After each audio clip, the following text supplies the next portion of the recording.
Hey guys, നീണ്ട ഇടവേളയ്ക്ക് ശേഷം ജയറാമിന്റെ ഒരു പുത്തൻ മലയാള സിനിമ തിയേറ്ററിൽ വന്നിരിക്കുകയാണ്.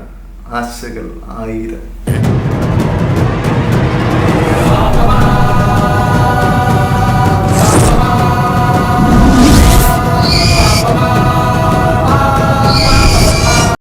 പടത്തെ താങ്ങി നിർത്താനായിട്ട് കുറെ കുത്തിക്കീറ്റിയ കുറെ കോമഡിയും ജയറാമിന്റെ മീമും ഒക്കെ ആയിട്ട് ഈ പടത്തെ കളറാക്കാൻ വേണ്ടി അരവിന്ദും ജൂഡ് ആന്റണിയും കുറെ പരിപാടികൾ ഇതിനകത്ത് ഈ സ്ക്രിപ്റ്റിനെ താങ്ങി നിർത്താൻ വേണ്ടിയിട്ട് കുറച്ച് കളികൾ കളിച്ചിട്ടുണ്ട്.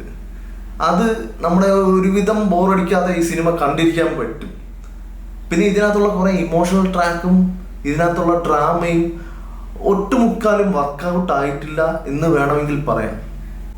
ഇതിൽ പ്രധാനമായിട്ട് എനിക്ക് ഹൈലൈറ്റ് ആയിട്ടുള്ള ഒരു പോയിന്റ് ഉണ്ട്. ഈ ക്ലൈമാക്സിൽ ഒരു ഡ്രാമ നടക്കുമ്പോൾ അവിടെ ഒരു നെപ്പോ കിഡിന് വേണ്ടി ഇട്ട് താങ്ങുന്ന രീതിയിൽ ഷറഫുദ്ദീൻ എന്ന് പറഞ്ഞൊരു കഥാപാത്രം ഒരു സിനിമ നടന്ന രീതിയിലാണ് ഇതിനകത്ത് കഥാപാത്രത്തെ പ്ലോട്ട് ചെയ്തിരിക്കുന്നത്, അപ്പോൾ ക്യാരക്ടറൈസേഷൻ ചെയ്തിരിക്കുന്നത്.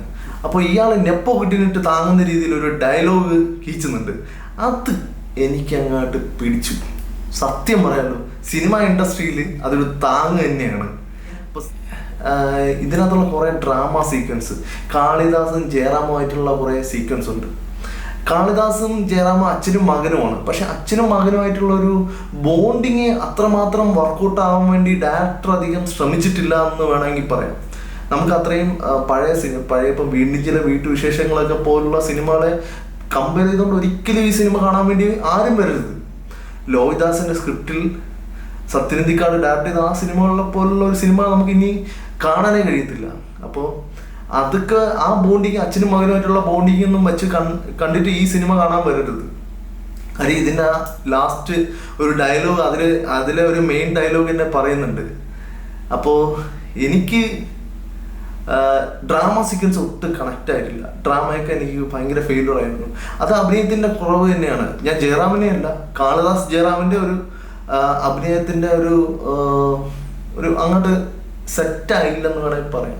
ഇതിനകത്തൊരു പെരുന്തച്ചൻ കോംപ്ലക്സ് എന്ന് പറഞ്ഞൊരു സാധനം പറയുന്നുണ്ട്. അതെനിക്ക് മനസ്സിലാവുന്നില്ല ഗൈസ്. അത് മേ ബി ഈ അച്ഛനും മകനും തമ്മിലൊരു കോംപ്ലക്സ് വർക്കൗട്ട് ആവുന്നുണ്ട്. മേ ബി അതിനെപ്പറ്റി ആയിരിക്കാം അതിനകത്ത് പറയുന്നത്. മേ ബി അത് ഫണ്ണായിരിക്കാം, ചിലപ്പോൾ അത് സീരിയസ് ആയിട്ടായിരിക്കാം. പക്ഷെ നിങ്ങൾക്കത് അറിയാമെങ്കിൽ ജസ്റ്റ് നിങ്ങൾ ഡിസ്കസ് ചെയ്യൂ. ഇതിൻ്റെ ഒരു സ്മോൾ ത്രെഡ് എന്ന് പറഞ്ഞാൽ ഒരു മിഡിൽ ക്ലാസ് ഫാമിലിയിൽ നിന്ന് സിനിമാ രംഗം ആഗ്രഹിച്ച് വരുന്ന ഒരു കുട്ടിയുടെ ഒരാളുടെ കഥയാണ് കാളിദാസ് ജയറാം ചെയ്തിരിക്കുന്നത്. അജീഷ് ഹരിഹരൻ എന്ന് പറഞ്ഞൊരു കഥാപാത്രമാണ്. ജയറാമിൻ്റെ പേര് ഹരിഹരൻ എന്നാണ്. അപ്പോൾ അതിലുണ്ടാകുന്ന കുറേ സംഭവ വികാസങ്ങളും അവിടുന്ന് അച്ഛൻ മകൻ ഈഗോ ക്ലാഷും ഒക്കെയാണ് പൊതുവെ കാണിക്കുന്നത്. അപ്പോൾ എനിക്കിതിൽ ഡയറക്ഷൻ പരമായിട്ട് എനിക്ക് പോരായ്മയായിട്ട് തോന്നിയത് കുറേ കുത്തിക്കയറ്റിയ കുറേ കോമഡികളൊക്കെ കുത്തിക്കയറ്റിയപ്പോൾ കഥയുടെ പൊരുള്, അതായത് കഥയുടെ ബേസ്മെന്റ് കുറച്ച് ചതഞ്ഞു പോയതുപോലെ എനിക്ക് ഫീൽ ചെയ്തു. അതായത് അച്ഛൻ മകനും ഈഗോ ഒക്കെ നമുക്ക് കാണിക്കാൻ വേണ്ടി പല രീതിയിൽ നമുക്ക് കാണിക്കാം. അതൊന്നും നല്ല പ്രോപ്പറായിട്ട് ഡയറക്ടർ അങ്ങനെ ഹാൻഡിൽ ചെയ്തില്ല എന്ന് എനിക്ക് തോന്നിയിട്ടുണ്ട്.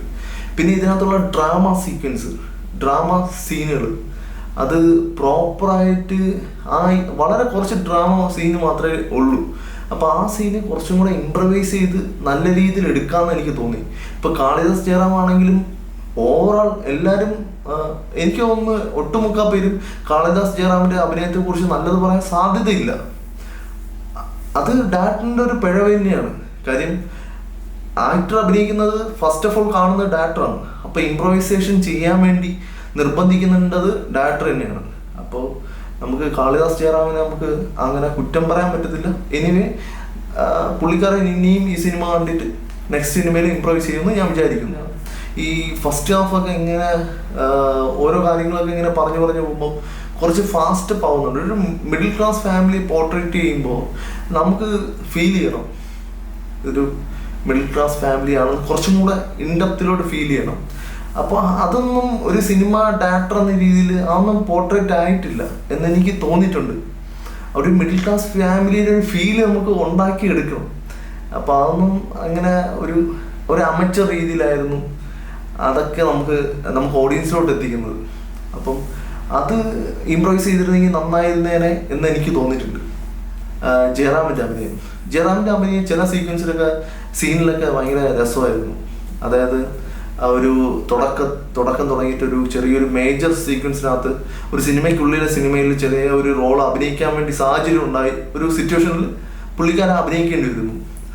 ആ ഒരു സാഹചര്യത്തിൽ ഒരു കോമ്പിനേഷൻ ഒരു കുട്ടിയായിട്ട് അഭിനയിക്കാൻ വേണ്ടി വരുന്ന സീക്വൻസ് നന്നായിട്ട് പുള്ളി ഹാൻഡിൽ ചെയ്തിട്ടുണ്ട്. പക്ഷെ എനിക്ക് അതിലുണ്ടായ ഒരു അപാകത എന്ന് പറഞ്ഞാൽ ആ സീൻ ക്രിയേറ്റ് ചെയ്തപ്പോൾ നറേറ്റ് ചെയ്യുമ്പോൾ കുറച്ചും കൂടെ ലെങ്ത് ഇട്ട് ഓഡിയൻസിന് കുറച്ചും കൂടെ ഇമോഷണലി കൺവേ ചെയ്യുന്ന പോലെ ഇമോഷണലി ഡ്രാഗ് ചെയ്തിട്ട് ആ ഒരു സീന് കുറച്ചും കൂടെ ഒന്ന് ക്രിയേറ്റ് ചെയ്തിരുന്നെങ്കിൽ നന്നായിരിക്കും എന്ന് എനിക്ക് തോന്നി. അത് പെട്ടെന്നൊരു ഫാസ്റ്റ് അപ്പ് ആയിപ്പോയി. ആ ഒരു ജയറാം എന്ന് പറയുന്ന ഹരിഹരൻ എന്ന് പറഞ്ഞ ക്യാരക്ടർ അതിലോട്ട് വന്ന് വീഴുന്നത് വളരെ ഫാസ്റ്റായിട്ട് ആയിപ്പോയി. പക്ഷേ ജയറാം അത് നന്നായിട്ട് ആക്ട് ചെയ്തിട്ടുണ്ട്, അതിൽ കുറ്റം എനിക്ക് പറയാനില്ല. പിന്നെ ഇതിനകത്ത് വേറെ ആൾക്കാരെ കുറിച്ച് പറയുകയാണെങ്കിൽ അഖിൽ നൂറിനാട് ഞാൻ ഇന്റർവ്യൂ ഒക്കെ കണ്ടപ്പോൾ അഖിൽ നൂറിനാടിനൊരു മേജർ സീനൊക്കെ അഖിൽ നൂറിനാട് ഉണ്ടെന്ന് ഞാൻ കരുതി. പക്ഷെ അത്രത്തോളം ഇല്ലെങ്കിലും അഖിൽ നൂറിനാട് കിട്ടിയ രംഗങ്ങൾ കുഴപ്പമില്ലാത്ത രീതിയിലൊക്കെ ഹാൻഡിൽ ചെയ്തിട്ടുണ്ട്. അത് നമ്മൾ ഈ റീലിൽ കാണുന്ന തരത്തിലുള്ള ആക്ടിങ് മാത്രമാണ്. എനിക്ക് അതിൽ കൂടുതൽ മെച്ചമായിട്ട് എനിക്ക് പറയാനൊന്നും എനിക്ക് തോന്നിയിട്ടില്ല, പേഴ്സണലി എനിക്ക് തോന്നിയിട്ടില്ല. ആശാശരത്തിനാണെങ്കിലും കുറച്ച് ടോട്ടാലിറ്റി നമ്മൾ നോക്കുമ്പോൾ വളരെ കുറച്ച് സീനുകൾ മാത്രമാണ് അവർക്കുള്ളത്. എന്നിരുന്നാൽ അവർ ഓക്കെ ആയിട്ട് നല്ലോണം ഹാൻഡിൽ ചെയ്തിട്ടുണ്ട്. ആ സ്ക്രിപ്റ്റിന് വേണ്ട രീതിയിൽ അവർ ഹാൻഡിൽ ചെയ്തിട്ടുണ്ട്. പിന്നെ ഇതിൽ എടുത്തു പറയാനായിട്ട് ഇഷാന കൃഷ്ണ ആദ്യമായിട്ട് അഭിനയിക്കുന്ന സിനിമയാണെന്നാണ് തോന്നുന്നത്. പക്ഷേ ആദ്യമായിട്ട് അഭിനയിക്കുന്ന സിനിമയാണെങ്കിൽ ഒരു നല്ല രീതിയിൽ ഹാൻഡിൽ ചെയ്തിട്ടുണ്ട്. പക്ഷെ ഒത്തിരി സീനുകളൊന്നും ഉണ്ടായിട്ടില്ല.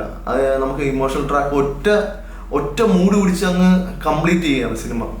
അതുകൊണ്ട് പ്രത്യേകിച്ച് നമുക്ക് എടുത്തു പറയാൻ ഔട്ട്സ്റ്റാൻഡിങ് ആക്ടിങ് എന്നൊന്നും പറയാത്തക്ക രീതിയിലൊന്നുമില്ല. ഓക്കെ ആയിട്ട് ബിഗിനിങ് സ്റ്റൈലിൽ അഭിനയിച്ചിട്ടുണ്ട്. അതിൽ നമുക്ക് ഒരു ബിഗിനിങ് തൊട്ട് എൻഡ് വരെ നമുക്ക് ഫേസ് ജസ്റ്റേഴ്സ് നോക്കിയാൽ പോലും ഭയങ്കരമായിട്ട് ഔട്ട്സ്റ്റാൻഡിങ് പെർഫോമൻസ് ഒന്നും അങ്ങനത്തെ സീനുകളൊന്നും ഇല്ല. ചില വീട്ടുവിശേഷങ്ങളുടെ ഒരു ഡയലോഗ് ലാസ്റ്റ് സീനിൽ പറയുന്നുണ്ട്. അത് പക്ഷേ അത് പറയേണ്ട കാര്യമില്ല എന്ന് തോന്നി. അത് ലോഹിദാസ് എഴുതി സത്യനന്ദിക്കാട് ഡയറക്ട് ചെയ്തൊരു മികച്ച പടത്തിന്റെ ആ സീനുകളൊന്നും ഈ സിനിമയിലോട്ട് അതാണ് ഞാൻ പറഞ്ഞത്. കുത്തിക്കയറ്റി കുറെ സ്റ്റഫുകൾ ഇതിനകത്തുണ്ട്. കൈയടി വാങ്ങാം എന്ന് വിചാരിച്ച് കുറെ ഈ സ്ക്രിപ്റ്റിനെ ബാലൻസ് ചെയ്യാൻ വേണ്ടിയിട്ട് ഈ എഴുത്തുകാർ കുറെ കുത്തിക്കയറ്റുണ്ട്. അതിനെ ഒരു ക്രിയേറ്റിവിറ്റി ആണെന്നൊക്കെ വിചാരിച്ച് കുത്തിക്കയറ്റിട്ടുണ്ട്. നമ്മൾ ഈ റീൽസിലൊക്കെ കാണുന്ന പോലെ അങ്ങനെയൊന്നും കുത്തിക്കയറ്റിട്ട് ഒരു കാര്യമില്ല. നമ്മുടെ കഥയിൽ നിന്ന് അത് ചെറുതായിട്ടൊന്ന് വഴിവിട്ട് മാറിപ്പോകും. ഇല്ലാത്ത കുറെ സാധനങ്ങളെ കുത്തിക്കയറ്റിട്ട് കൈയടി വാങ്ങാൻ വേണ്ടിയിട്ട് അതൊന്നും ആവശ്യമുള്ളതായിട്ട് എനിക്ക് തോന്നുന്നില്ല. അത് സ്ക്രിപ്റ്റിന്റെ അപാകതയായിട്ട് എനിക്ക് പറയാവുള്ളൂ. Overall it's an average movie. പോയി കണ്ടിരിക്കുക. ഈ ഒരു ടൈം പീരീഡിൽ ഇറങ്ങിയ മൂവികളിൽ ചുമ്മാ പോയി കണ്ടിരിക്കാൻ പറ്റുന്നൊരു, തിയേറ്ററിൽ പോയി ഫാമിലിയായിട്ട് പോയി കണ്ടിരിക്കാൻ പറ്റുന്നൊരു മൂവി. ആശകൾ 1000. ഞാൻ ഇതിനൊരു റേറ്റിംഗ് ചെയ്യുകയാണെങ്കിൽ ഒരു ഔട്ട് ഓഫ് 10 ഒരു 6 മാത്രമേ എനിക്ക് കൊടുക്കാൻ പറ്റുള്ളൂ. പിന്നെ ഇതിൻ്റെ കൂടുതൽ ഇൻഡെപ്തിലോട്ട് ഞാൻ പോകുന്നില്ല. സ്ക്രിപ്റ്റും അതിൻ്റെ സ്പോയിലർ എന്ന രീതിയിലൊന്നും ഞാൻ പോകുന്നില്ല. അത് ഒരു റൈറ്റ് ആണെന്ന് എനിക്ക് തോന്നുന്നില്ല. അതുകൊണ്ട് നിങ്ങൾ പോയി കാണുക. നിങ്ങളുടെ അഭിപ്രായം കമന്റ് ബോക്സിൽ നിങ്ങളിടുക. മേ ബി ഇതെൻ്റെ അഭിപ്രായം മാത്രമാണ്. നിങ്ങൾ പോയി കണ്ടിട്ട് പറയുക. Thank you so much.